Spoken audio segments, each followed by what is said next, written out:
Hello అండి. ఇవాళ బీరకాయ ఉల్లికారం పెట్టిన కూర చేస్తున్నాను.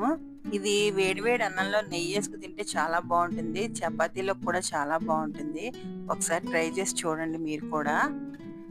ఇప్పుడు దీనికి కావలసిన పదార్థాలు 2 బీరకాయలు ముక్కలు చేసి పెట్టుకున్నాను.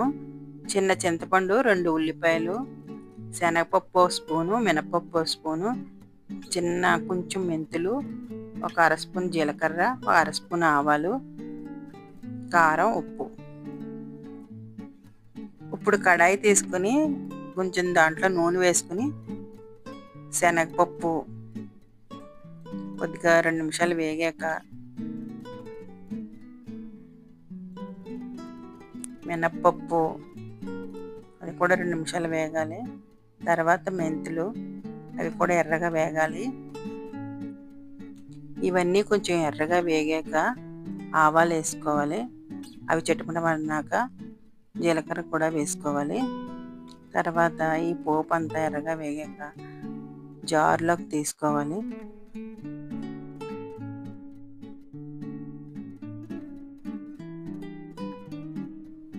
తర్వాత అదే కళాయిలో నూనె వేసుకుని ఆయిల్ హీట్ ఎక్కాక ఈ బీరకాయ ముక్కలన్నీ వేసుకోవాలి.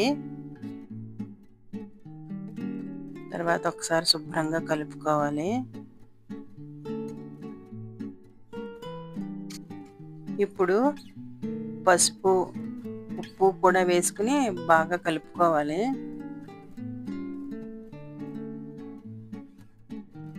ఇప్పుడు మూత పెట్టుకొని ముక్కలు బాగా మగ్గించుకోవాలి. అప్పుడప్పుడు ముక్కల్ని మధ్య మధ్యలో కలుపుకుంటూ ఉండాలి.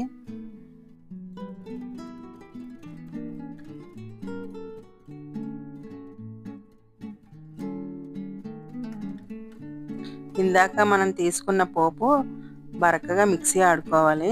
తర్వాత ఉల్లిపాయ ముక్కలు కూడా అందులో వేసి చింతపండు కూడా వేసి అది కూడా బరకగా ఆడుకోవాలి. ఇప్పుడు ఈ బీరకాయ ముక్కలు 80% మగ్గాయి. మనం ఆడుకున్న ఉల్లి ముద్ద ఇందులో వేసుకుని బాగా కలుపుకోవాలి.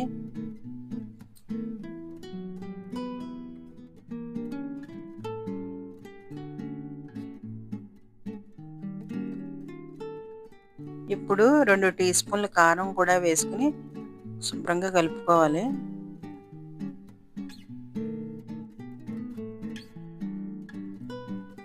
ఇది 2 నిమిషాలు వేగాక ముక్కలు ములిగేలాగా నీళ్లు పోసుకుని బాగా కలుపుకోవాలి.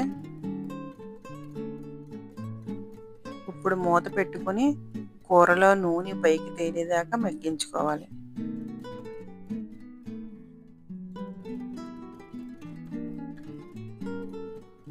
అప్పుడప్పుడు కూరను కలుపుతూ ఉండండి.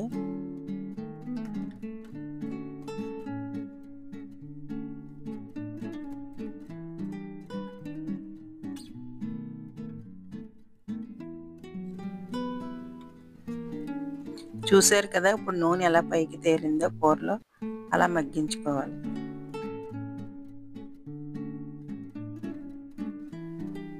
ఒకసారి కలుపుకొని దించేసుకోండి. ఇది రైస్లోకి, చపాతీలోకి, రోటీలోకి చాలా బాగుంటుంది. అన్నంలో నెయ్యి వేసుకుని కలుపు తింటే చాలా చాలా చాలా బాగుంటుంది. ఈ వీడియోని లైక్ చేయండి, షేర్ చేయండి. మరిన్ని వీడియోల కోసం సబ్స్క్రైబ్ చేయండి.